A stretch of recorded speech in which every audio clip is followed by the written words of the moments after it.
Jay here for Stretford, Paddock. It's Friday, which means it's Fanzine Friday, even though we've not done it for ages. And joining me is a man who was daft enough to give me a job selling fanzines many years ago, the editor and founder of United We Stand, who's also written for The Athletic and for 442 and written several books on Manchester United and Manchester United players. Andy Mitten, how are we doing, Andy? All right, Jay. Good to join you. Good to see you again. It's been a little while. First of all, let's talk about the fanzines. We'll get to Manchester United and all that stuff later on. Tell us a little bit about United We Stand, because last time I spoke to you, I spoke about when you started it and how you got it going and all that sort of stuff. What's sort of been happening lately? What's the new edition? I think is out. Is it out this weekend? Yeah, we've got a new mag out against Liverpool. Yep. Number 319. So we've been going for 32 years now. The quality of the writing, I think, is very good. But yep. I'm bound to say that because I'm the editor, so I can choose that stuff. We've got no shortage of people willing to contribute. Since I last spoke to you, there was a small matter of COVID, so that made it really difficult for us because we sell United We Stand. Our background is on the street, outside the ground, outside Old Trafford, outside away games, and suddenly we weren't able to sell the mag because there were no fans at matches. So what happened, we had a surge in subscriptions, which we appreciated and we needed. Yeah.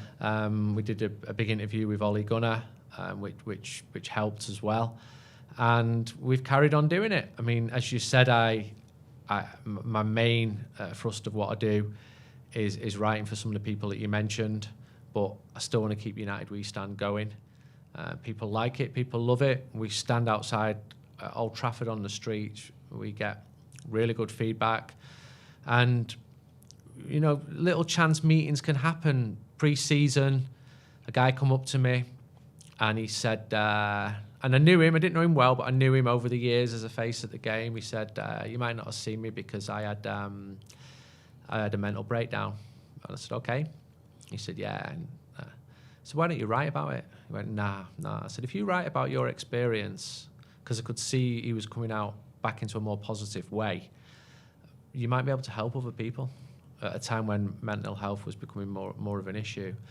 And he went, nah. And then he thought about it and he emailed me a couple of days later. And he ended up writing the most brave, fantastic article. And we've had an incredible feedback to it. And you might not expect that sort of stuff in a football-related publication, but we will find space for that sort of stuff, be it music, be it culture in Manchester, and then the more conventional stuff, you know, the tidbits, what are going on inside the club. And, you know, I'm looking for talent all the time, talented writers, and it's going all right. We've done it for 32 years. You used to sell it yourself on the street. You know what it was like. And long may it continue. For that to happen, we need people to not just like the front covers, but actually buy the mag, because we can't produce it on thin air. I could easily give it up tomorrow and spend my time far more profitably, but I choose not to. I love doing United We Stand. I love the team of people around it. I love the fact that loads of people started out with United We Stand, including yourself, and have moved on and progressed and flourished. I think we try and find talent from all areas, and traditionally the media's not been very good at that. I think if you look at some of the media organisations, the structure's very middle class, it's very white, and we've always tried to find people and give them a chance. We've got a lad who writes for us. He probably drinks too much. He's a fantastic writer. He would never, ever have joined a conventional media outlet. And he's a lot older than me. And he's perfect for us. And why not give someone like that a choice? He lives in an area of Manchester which other people might see as rough. Yeah. He sees it as heaven. And good luck to him. You know, I'm all for all different voices, drawing different voices from Manchester United's fan base. And if they can write humorously or write well, and we've got more conventional journalism. Jim White writes for the Daily Telegraph. Great. Put all those ingredients in. There's your mag. Hopefully it's worth reading.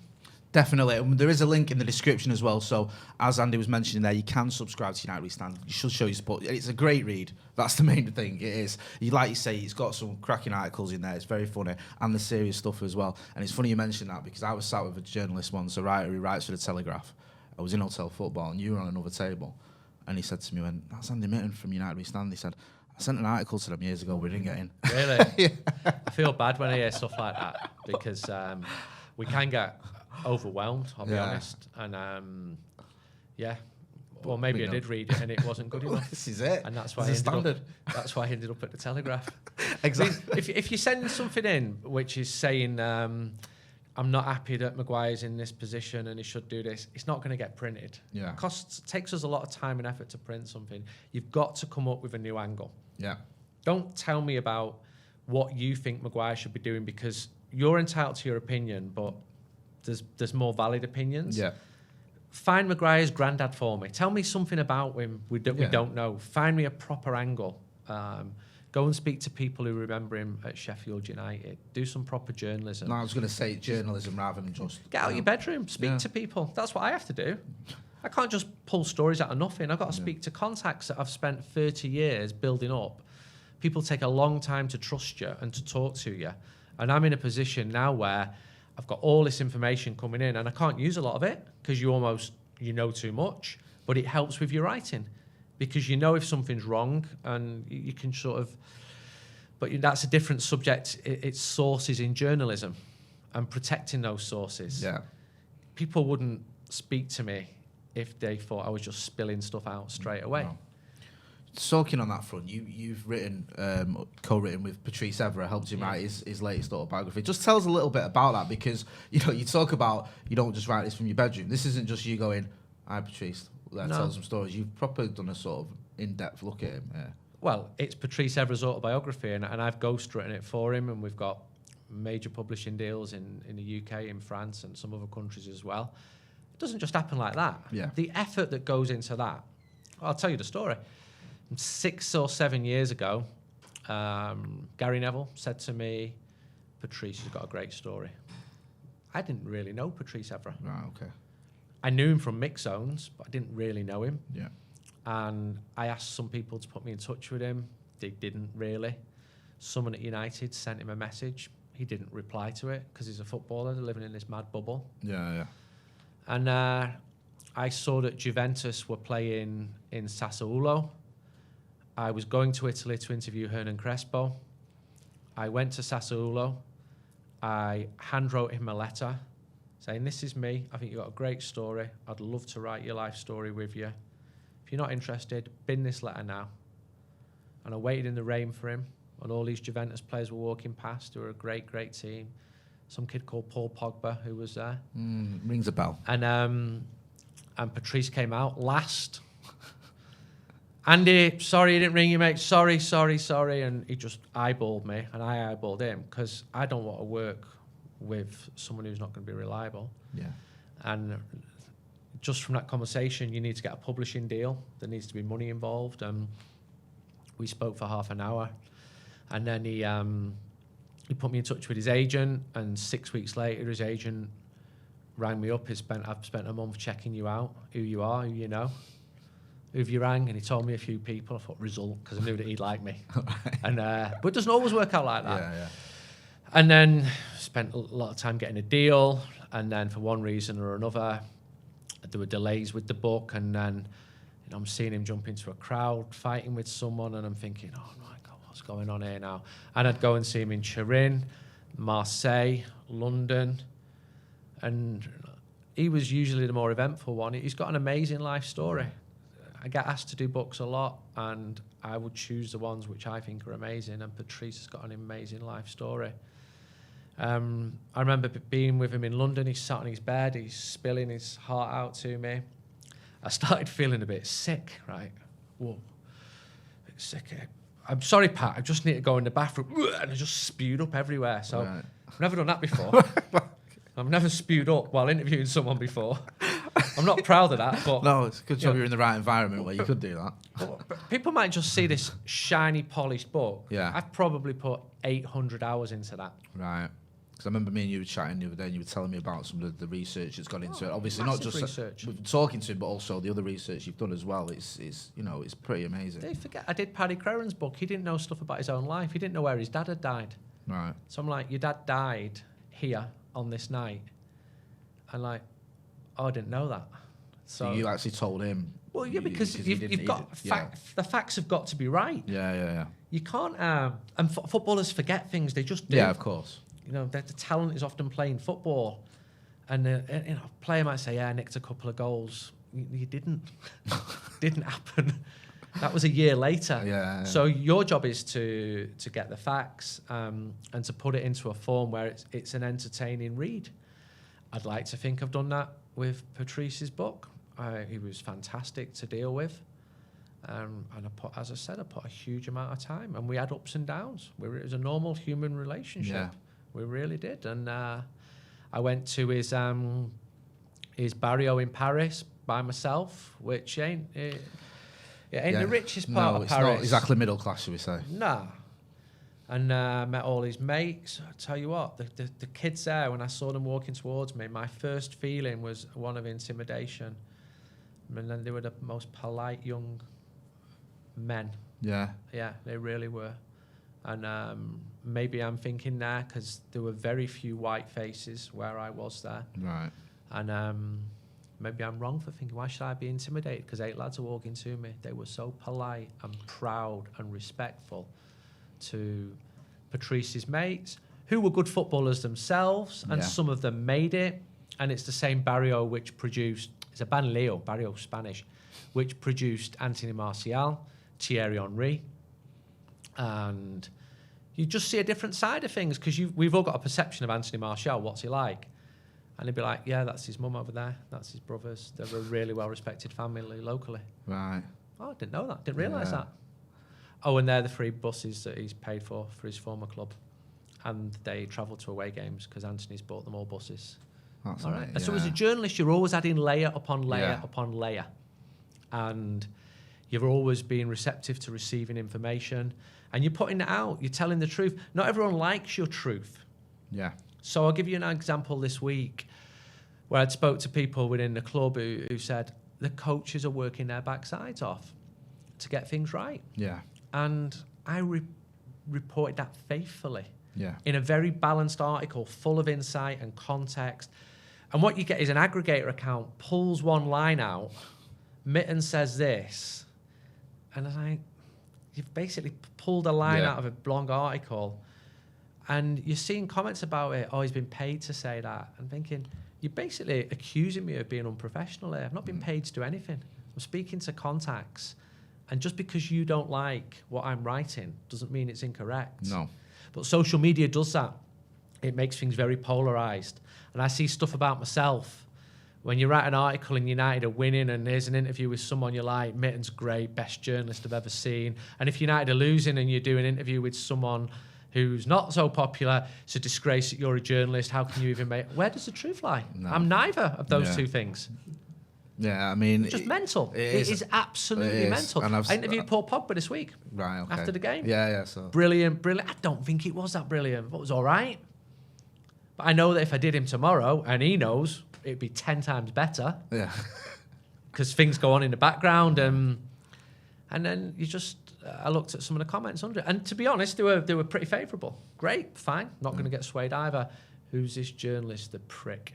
So I just replied to one of them. Yeah, I'm the journalist. Yeah. Did you get a reply? Oh yeah. No, yeah, but I mean, most of the abuse from my position, and I don't get that much. I'll be honest. It's anonymous accounts. If they abuse me, if they threaten me, I'll just block them. I don't need them in my life. I've got nothing to hide. If you've got a problem, come and see me in real life. Yeah. I do my job faithfully. I operate independently. Yeah. If someone needs criticising, I will do that. I have been pretty supportive towards Ole Gunnar Solskjaer. Yeah. He's absolutely not above criticism. No. Am I worried about United at the moment? Yes, I am. I've got doubts about X and Y and Z, and that comes across in my writing. And I stand by what I write and the sources which have taken years to build up.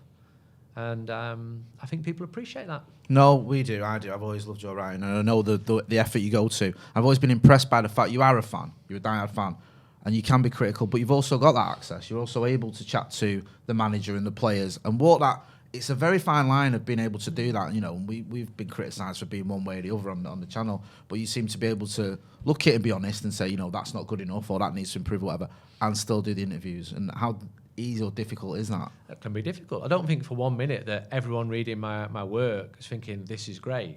Obviously they're not. Yeah. Why should they agree with you? My wife doesn't always agree with me. That's just human nature.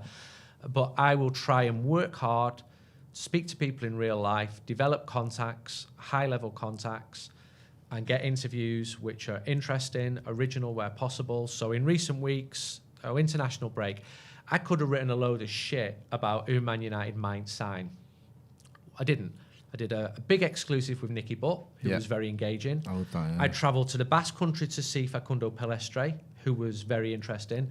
I went to Stoke City and spoke to their manager, their assistant, some of their fans, some of their local journalists. So I put the miles in, and I worked bloody hard to get the right type of stories. And the feedback to all of those 3 pieces that I mentioned makes it worthwhile. Yeah. And if I was doing it for The Athletic, that's their model. It's a subscription model. People are paying. They want quality. Yeah, definitely. And this week, I've interviewed Brian Robson, and he was good. I did Ollie after the game. That's more TV journalism. I write for a living. And the TV journalism is like 2 minutes with Ollie. You can't get a lot in 2 minutes. No. Press conferences. Some people say, why don't you ask this? It's the wrong environment. Yeah, You've got one question. I did. And then you cut off. Yeah. And you're on a screen. And it's a really awkward, stilted environment. Yeah. And I've never done it on a screen, so that must make it hard. Because I used to do press conferences a few years ago where you're actually at the conference, you'd United and City. I didn't like them. It was always difficult. I don't like them. You get one question when I used to do it. I was lucky if I got one question. You don't get a follow-up. I don't like. I like doing proper interviews with people, getting to know people, doing it properly. And press conferences do not allow for that. You have another issue as a journalist is that they're now broadcast live. So by the time I've transcribed my quotes, it's already on the internet. So what is the point of me even doing this? Yeah. I'm much better using my time to interview Nicky Butt, to go to the Basque Country to see Pelestre, to find original stories out. Yeah. Rather than having people picking over your stuff that you've not even had a chance to transcribe. So I don't know where that's all going with the media. Yeah, it's difficult because I know what you mean. Like, because I'll see a tweet or a quote from you or from an article you've done. I know to read the full article. I'll read them anyway. But I'll be going, let's have a look. What's that? Well, a lot of people won't do that. They'll see they won't. They'll just go, they'll just think that's it. That's the whole story, without actually saying, okay, what was actually said or what's the rest of it or anything like that. So it's difficult sometimes to get context. Just on you said... Or they see the headline. They see the headline, I don't write headlines. Yeah. I don't know a journalist who writes headlines. No, that's a criticism a lot of journalists get, don't they? They go, why have you done this headline? Not just in football, but in everything. This is inflammatory, this is clickbait or whatever. And I've seen so many journalists, and I know from my own experience, say, I didn't write that headline. Yeah. I didn't choose that picture. I just, I did the piece. Just on you mentioned Paul Pogba. On the Paul Pogba front, I know you spoke to him obviously recently. Where do you think we're going to end up with Paul Pogba? Do you think there's going to be a happy ending for Paul Pogba and Manchester United? I don't know the answer. Yeah. I'll stick to the facts that I do know. He's amenable to signing a new contract and has been all year. Right. He's enjoying his football at the moment. He's taking time over his decision. He feels that it's his last major... not last major contract, but it probably is, if he's going to sign a longer one. And he's just keeping his cards close to his chest. United's view is, we've made you a very, very good offer that makes you one of the best paid footballers in the world, and we'd like you to sign it. So that's where we're at the moment. Yeah. And it is his right to take his time to sign that contract. That's not for fans. I mean, fans are divided on him anyway. Very divided. You can't say right for saying wrong with Paul Pogba. No. If you say, if you're slightly critical of him, you get hammered. If you praise him, you get hammered. I've few players in my sort of recent memory divide opinion like Paul Pogba. Yeah. I think he's one of those characters that, he is, for whatever reason, just does. And I think people, if he didn't sign the contract, loads of people would say good riddance. Loads of people would say it's a great shame. I went to the Euros in the summer. I watched him play for France. Thought he was excellent in some matches. Part of me thought, I wish he was this good for United. Yeah. Hugely talented. Probably underwhelming since he came overall. Nice person, very professional. I'd love him to come good and stay good, but that's not been the pattern of his time at United. No. To be fair to him, he was sold a dream which wasn't realised when he joined the club. It's been a very rocky time since he came in 2016.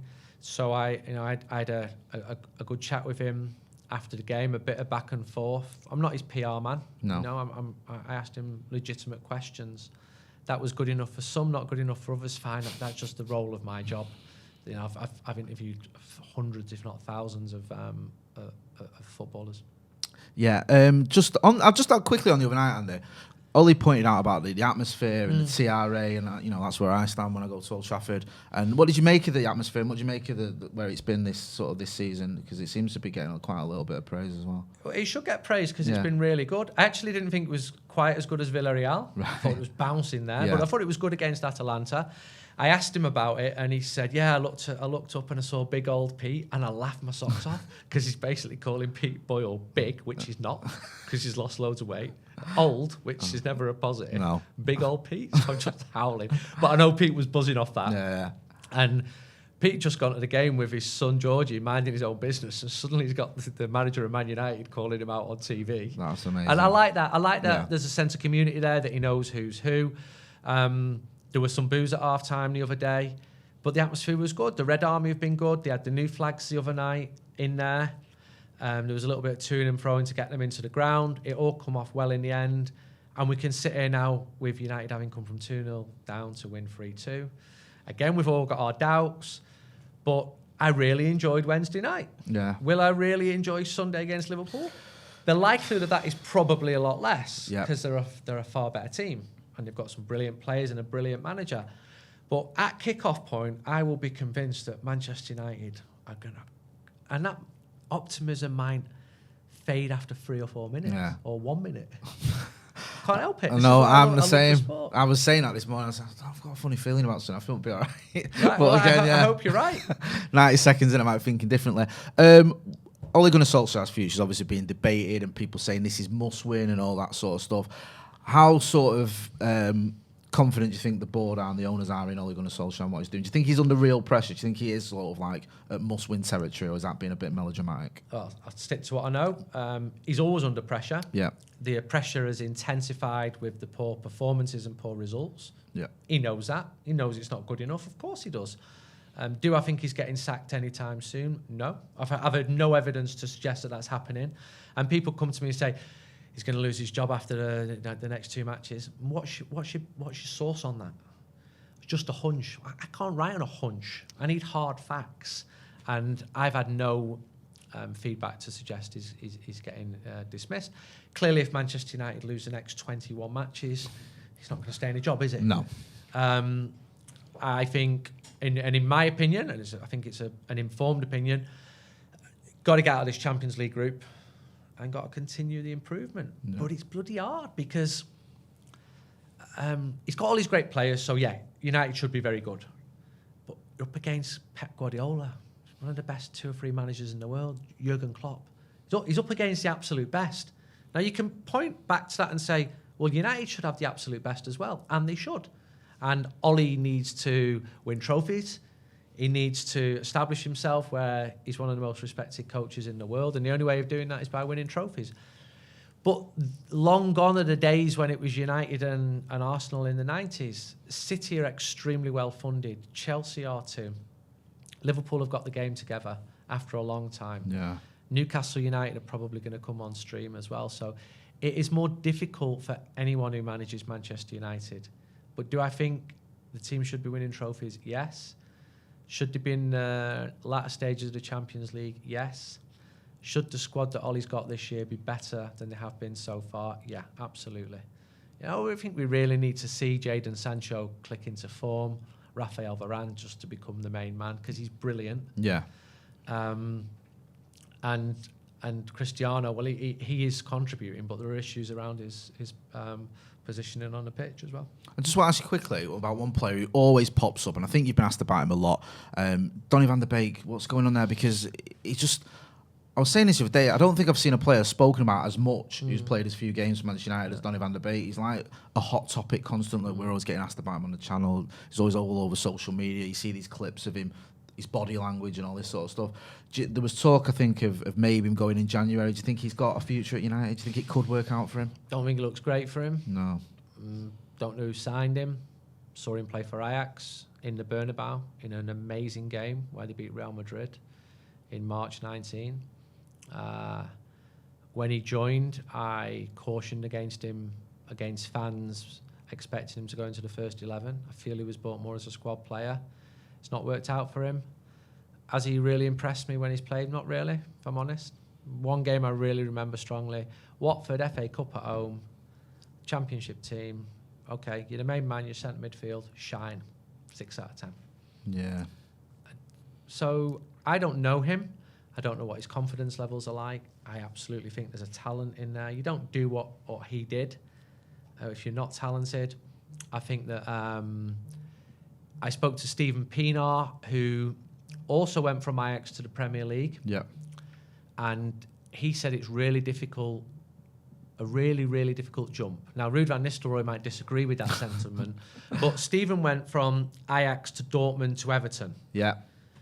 And we're going to stick with facts again, I've been told that Donny struggled with the physical side of things in training at first. Yeah. I think that's pretty normal. Yeah, it's understandable. But you're right in so much as the less he features, the better player he becomes. And that can be dangerous as well, because I don't think he is Zinedine Zidane. No, a lot of people see him as like the saviour and the Don't missing. think he is. When things are going wrong, he's the answer. And you know, my opinion is similar to yours. From what I've seen, I didn't see a lot of him at Ajax. I've always said that. From what I've seen when he has played for United, I've been a little bit underwhelmed, to be honest. I think Ollie's a fair lad. I don't think he's got major grievances with any players. I think if Donny was absolutely standing out, he'd be playing all the time. Ollie has got to protect his job and himself first. That's why he goes with Fred and McTominay. Again, when Donny signed, I spoke to people who obviously knew far more than I did, and they said they saw him as like a second striker. You sort of think back now, how's this signing really come about? What's gone on here? Yeah. Would I be stunned if he left? No, I wouldn't. No. I wouldn't. But I think United would want decent money for him, and I think there will be clubs prepared to pay decent money for him. There were in the last transfer window.